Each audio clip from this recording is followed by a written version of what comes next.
Capítulo 6. Além da cruz, Deus usa circunstâncias para nos moldar à imagem de seu Filho.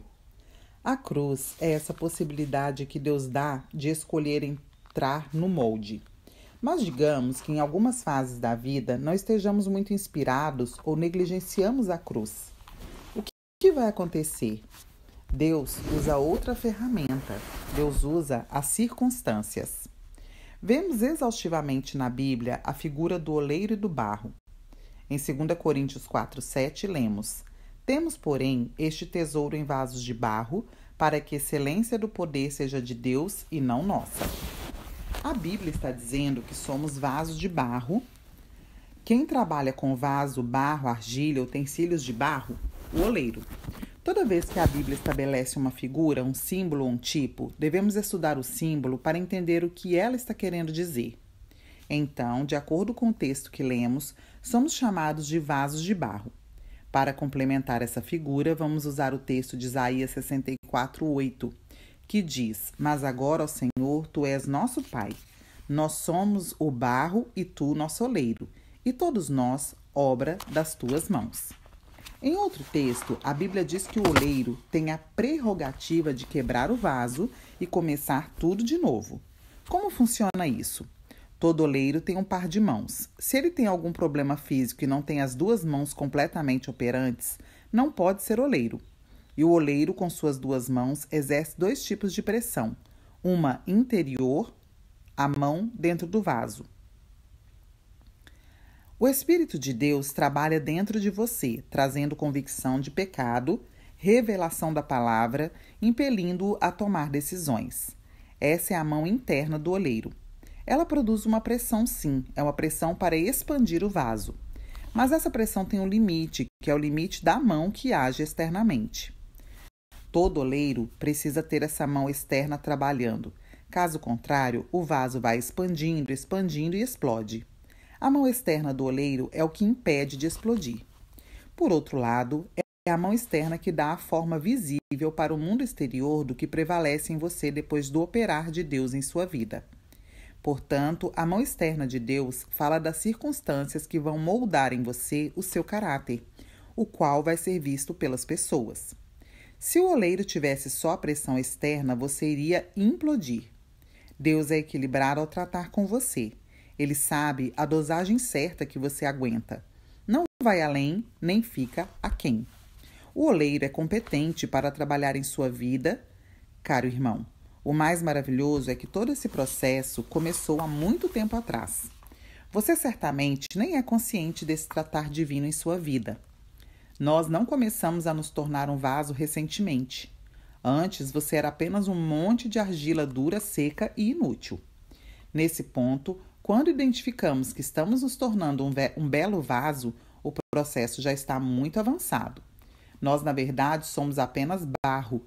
Sabe como o processo começou? Sabe qual a técnica para que a argila, a matéria-prima, funcione? Ela vem em pedaços secos e duros. Isso é o que somos quando viemos para Deus. Então, pega-se um saco de linhagem encharcado, molhado com bastante água, envolve-se a argila seca com isso, coloca-se tudo sobre uma bancada de madeira, pega-se um porrete e bate sem dó naquela argila, até quebrá-la em pedacinhos. Algumas argilas já chegam moles, algumas chegam macias, porque a vida natural já as molhou demais, mas algumas chegam muito duras. Você é uma argila seca ou moldável? Este é um recurso que as Escrituras usam para fazer uma comparação. E Deus é o oleiro. Depois desse processo, ao abrir o saco de linhagem, aquilo que era apenas argila seca e sem liga está agora toda quebradinha em pedaços pequenos. Sabe o que se faz em seguida? Joga-se mais água, pega aquilo tudo e amassa com força, lançando aquela matéria-prima sobre a bancada, até a argila começar a dar liga e se tornar homogênea. Em seguida, molha-se novamente o saco, envolve-se a argila ainda disforme, heterogênea, põe-na sobre a bancada novamente, pega-se o porrete e começamos tudo de novo. Depois de algum tempo, aqueles pedaços de argila viram uma pasta grudenta, e aí já é possível dar algum molde a ela. Mesmo assim, ainda não se consegue um trabalho bom, porque a argila está cheia de pedras, cristais de outras rochas, que devem ser retirados um a um para que se possa fazer um belo vaso. Então, com imensa paciência, é necessário retirar pedrinha por pedrinha e ir esmiuçando toda aquela massa cuidadosamente até conseguir um composto inteiro homogêneo. Assim não haverá mais pedras ali. Aquela argila está finalmente preparada para começar o processo de se tornar um vaso útil para Deus, nos termos de nossa comparação. Finalmente, ela é colocada naquele aparelho que roda, o torno, o qual vai circulando, e o oleiro com a mão interna, leia-se pressão interna, e com a mão externa, leia-se pressão externa, pressão das circunstâncias, vai dando molde àquele barro. Esse barro é você, sou eu. E o que Deus quer moldar nesse barro? A imagem de Cristo, como já foi dito anteriormente.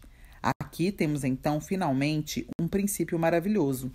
Quem definirá a intensidade, a duração e o tipo de tratamento do oleiro sobre si é você mesmo. Somos nós mesmos. Se somos alguém maleável, o oleiro não precisa perder tempo na bancada. E não há necessidade de ser drástico, duro. Noutros casos, há pessoas rebeldes, duras demais, que sofrem prolongada e desnecessariamente até serem quebrantadas. Você, portanto, com suas escolhas de ir ou não para a cruz, ser ou não ensinável por Deus nas circunstâncias, é quem determinará a intensidade e a duração delas em sua vida. Gente dura sofre mais, perde mais e apanha mais. Simples assim. Em seu grande amor, é o cuidado de Deus que moldará Jesus em nós. É Ele mesmo a nos livrar de nós mesmos e de tudo que impede a formação da imagem de seu Filho em nós. Esse é o processo. Na verdade, de libertação dos dramas inúteis, da infelicidade e de uma vida desperdiçada com milhões de picuinhas inúteis. Para o seu próprio bem eterno, Deus trabalhará na sua vida. Por isso dizemos que crescer dói. Embora essa figura da argila e do santo oleiro seja bem vívida, você não pode duvidar nunca que a intenção do coração de Deus é movida pelo seu grande amor. Deus ama você. Ele cuida de você e quer levá-lo a se livrar daquilo que o torna uma pessoa infeliz, complicada, difícil e problemática. À medida que Deus trabalha em sua vida através das circunstâncias, Ele vai moldando em você alguém cheio de paz, de harmonia, alguém humilde, tranquilo e que venceu o estresse. Ficará para trás a loucura, o sobressalto, a obstinação, a infelicidade e uma vida tola, consumista e fisiológica. Deus quer formar em nós o caráter de Cristo. Sabendo disso, comecemos a orar pedindo ao Senhor que nos mostre coisas em nossas vidas, áreas nas quais precisamos ser mudados, e Ele permitirá certas circunstâncias, algumas de dor, outras de perda e talvez até de humilhação. Depende de você. Lembre-se que antes Ele te deu a oportunidade de segui-lo voluntariamente. Se não formos à cruz voluntariamente, Ele permitirá circunstâncias ao nosso redor para nos tratar. Por outro lado, há pessoas extremamente duras, rígidas e que nunca se vergam diante de nada. Gente que nunca vê a mão de Deus ao seu redor, crentes absolutamente naturais. Assim, não adianta Deus produzir circunstâncias se não o enxergarmos nelas. Em vez de darmos respostas a Deus, ao invés de nos deixarmos quebrantar, muitas vezes quebramos o pau com as pessoas, entendemos tudo errado. Numa ótica meramente natural, buscamos culpados para as coisas que não dão certo e achamos que somos vítimas de um grande complô. Ora, meu querido irmão, a quem você deseja enganar? Desista de tentar tampar o sol com a peneira. Reconheça o Senhor em todos os seus caminhos e Ele endireitará suas veredas. Salmo 37. O processo da formação de caráter trata-se de algo prático em nossa vida. Devemos ser sensíveis às coisas de Deus. Se alguém vier e nos tratar mal, ao invés de reivindicar os seus direitos, peitar as pessoas e agir com arrogância, responda a Deus.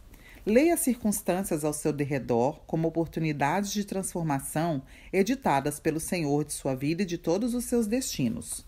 Somos crentes ou não? Qual é, pois, a questão nas circunstâncias que tem a ver com o oleiro lidando com o barro? Deus não está preocupado com quem está com a razão. A questão é o que Ele quer trabalhar em você. Muitas vezes agimos nos defendendo e clamando por justiça. Muitas vezes ficamos furiosos quando somos tratados mal, injustiçados, traídos ou rejeitados. Quando somos nós a ser maltratados, cheios de direitos, partimos para cima de quem presumivelmente agiu mal contra nós. Mas aqui, novamente, eu pergunto: sua vida está ou não nas mãos de Deus? Então, pare de ser reprovado nos testes e responda espiritualmente como um crente que expressa a imagem mansa e quebrantada do Filho. Pois enquanto você agir cheio de direitos e de justiça própria, outras muitíssimas circunstâncias virão para trabalhar essa argila seca e dura. Os exemplos mudarão, as pessoas envolvidas mudarão, mas, uma vez após a outra, as coisas acontecerão na sua vida tratando a mesma área, a sua arrogância.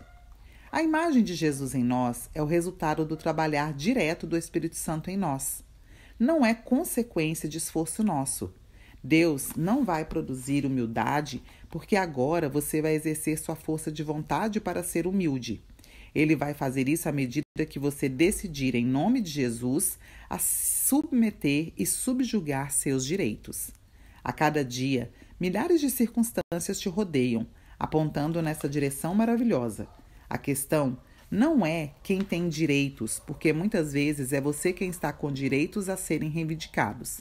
A questão é onde a cruz está operando uma profunda, duradoura e maravilhosa dependência do seu Senhor?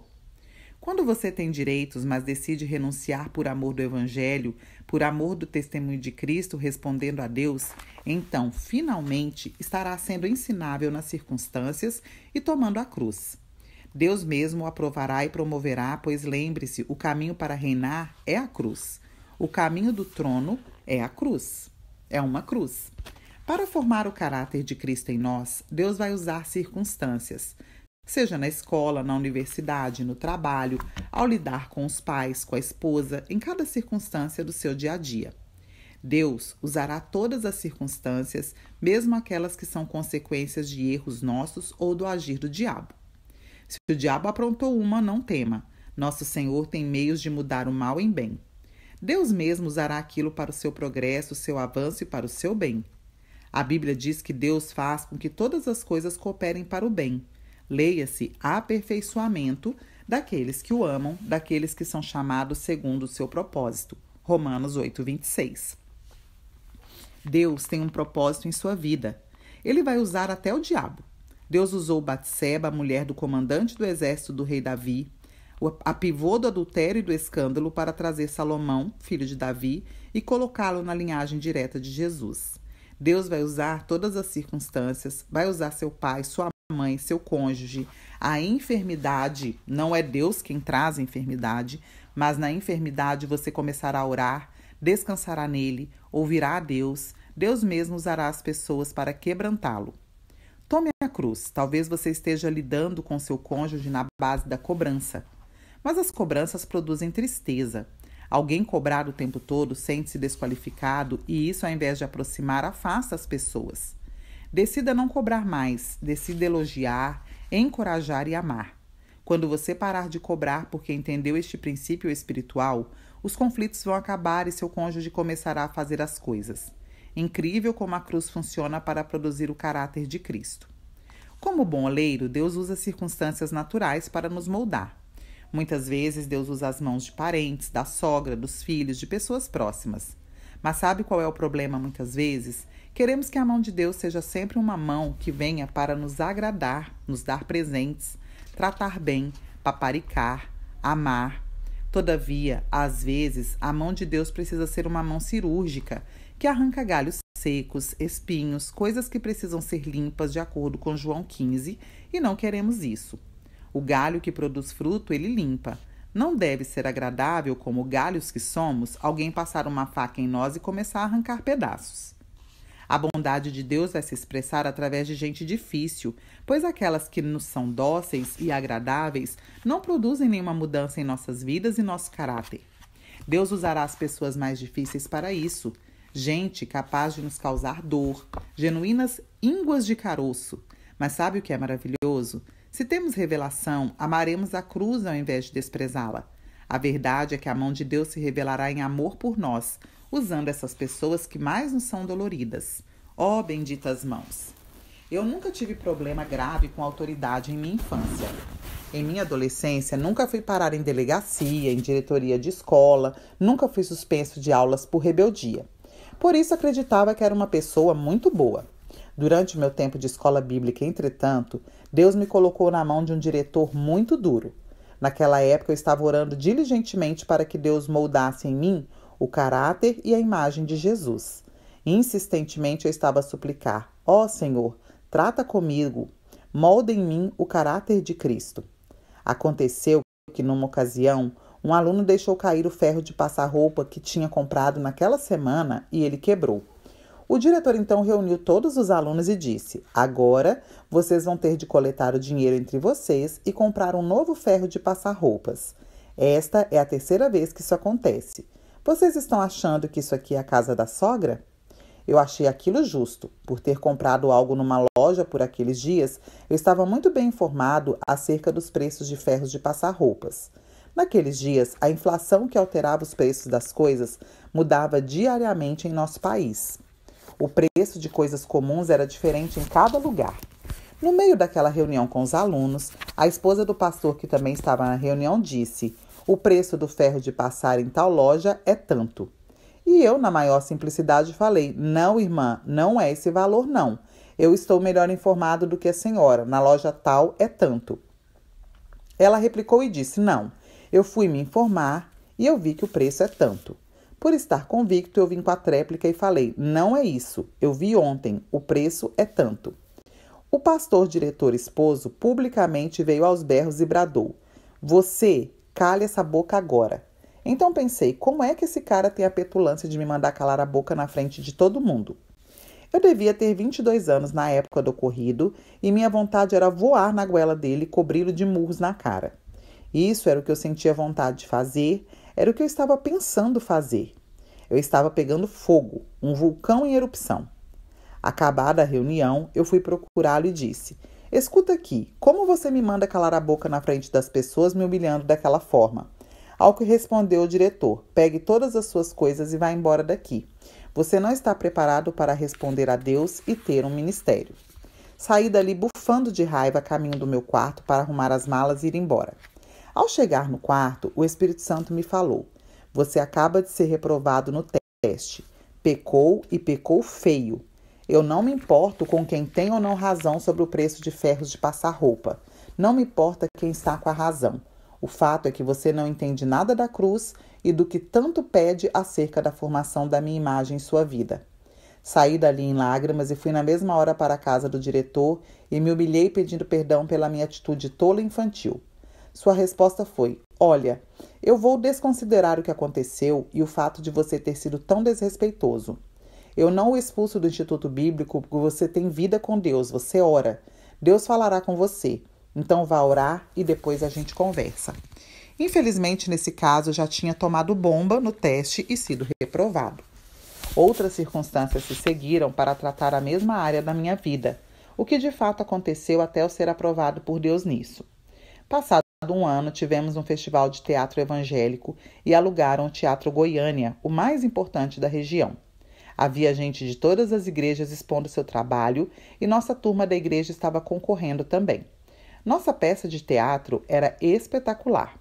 Todavia, outra igreja também fez uma boa peça, mas nem se comparava à nossa.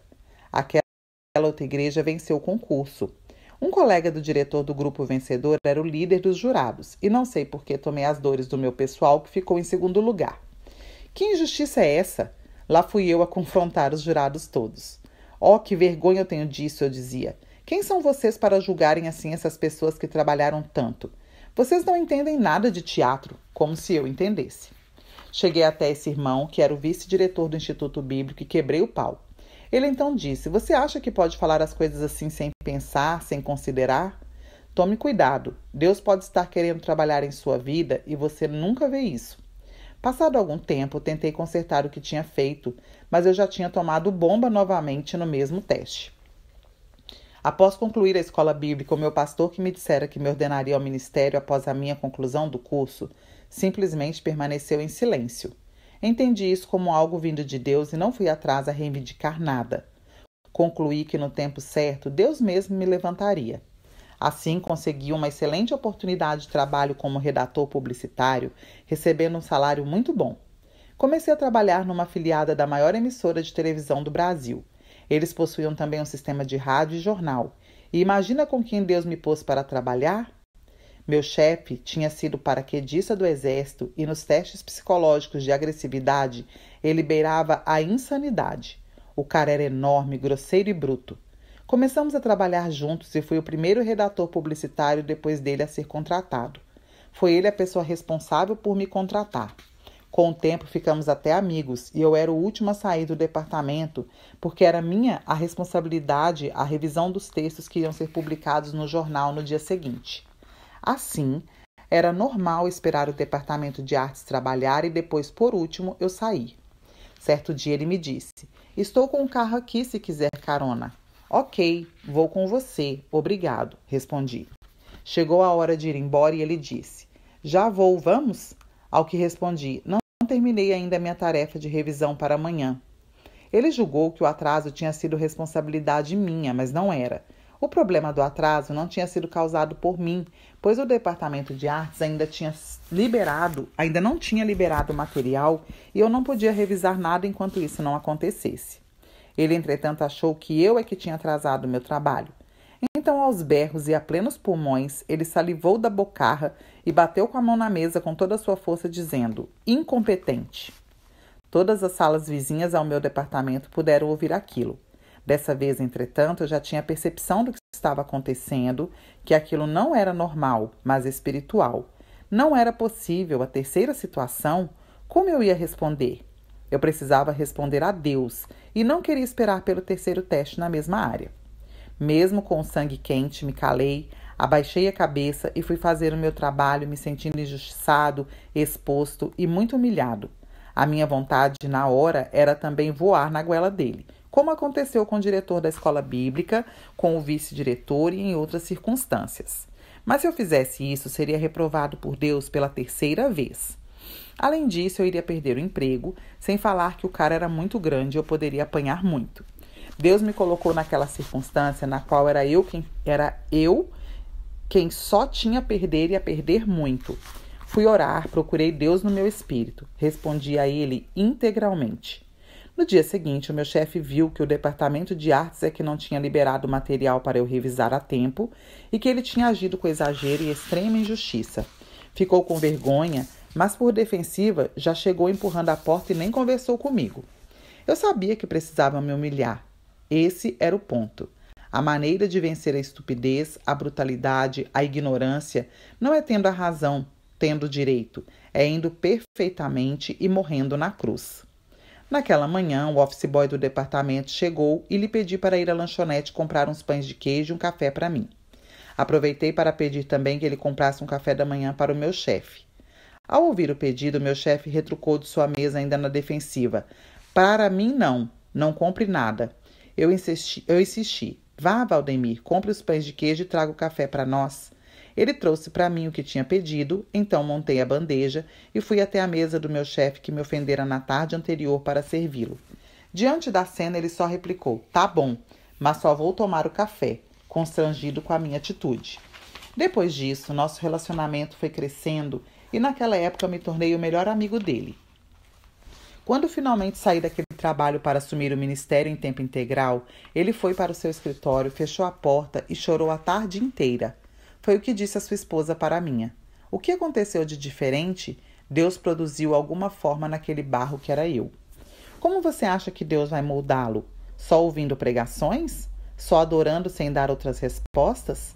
Será que você vai ser formado por Deus só cantando ou sentado esperando algum passarinho verde chegue e o transforme? Deus vai usar situações práticas, situações nas quais você tem direitos, tem as razões, tem todas as ferramentas para pagar o mal com o mal. Se fizer isso, estará reprovado por Deus. Isso vale para pai, mãe, irmãos biológicos e espirituais, líderes na igreja, emprego, trabalho, enfim, para tudo. A mão amorosa de Deus para trabalhar em você é talvez aquele chefe grosseiro, a cunhada fofoqueira, a sogra intrometida, a mãe superprotetora, o pai ausente. No meu caso, Deus não estava mais usando pastores que eu amava, homens quebrantados que eu admirava, cheios do Espírito Santo. Naquela circunstância específica com meu chefe, Deus estava usando a estupidez e a truculência para me moldar. Muitas vezes, a mão de Deus se manifesta em pessoas próximas, das quais você quer se livrar. Mas a ação de Deus nem sempre está naquilo que causa conforto ou prazer. Pelo contrário, ela está em quem causa grande dor, perda, injustiça e desconforto. Se eu tivera respondido tomando a cruz desde o início, eu não precisaria passar por aquelas circunstâncias duras. Compreende o princípio? E então, o que você vai fazer? Responder aos gritos? Vai gritar mais alto? Vai processar, ameaçar, acabar tudo mal? Sabe como você resolve suas questões? A Bíblia diz que os espirituais julgam tudo espiritualmente e os naturais julgam tudo na carne. Quantas vezes eu já fui reprovado? E às vezes isso acontece no contexto da igreja. Não tem como andar em unidade com os pastores e pessoas com quem você convive se não for na base da cruz. É preciso renunciar, honrar, amar, considerar o outro em maior honra. Assim as circunstâncias virão mesmo. Não tem jeito de fugir delas, é impossível. E, como eu já disse, e é bom repetir, a duração, a intensidade e o tipo dos tratamentos de Deus nas circunstâncias dependem da sua resposta. Foi reprovado no teste? Vai repetir tudo outra vez, cada vez com maior grau de dificuldade? Você escolhe. Houve temor em meu coração quando aquelas circunstâncias aconteceram, pois finalmente eu tive luz de que o problema de submeter-me às autoridades estava ficando cada vez mais grave. Primeiro foi o diretor, depois passou para o vice-diretor e por último meu chefe. Se eu fosse reprovado de novo, o negócio iria ficar pior. Não tem como resolver disputa conjugal na reivindicação. Só vai dar errado. Quando eu parei de cobrar determinadas coisas da minha esposa, à medida que meu coração e minhas atitudes mudaram, eu comecei a ter outra esposa, a mesma pessoa, claro, mas diferente. Totalmente diferente. O que produziu essa mudança? Reivindicação? Exigência? As minhas razões, os meus direitos? Não. Foi servir, encorajar, amar, profetizar na vida dela, não cobrar nada e esvaziar-me de expectativas. E eu vi a diferença que isso produziu.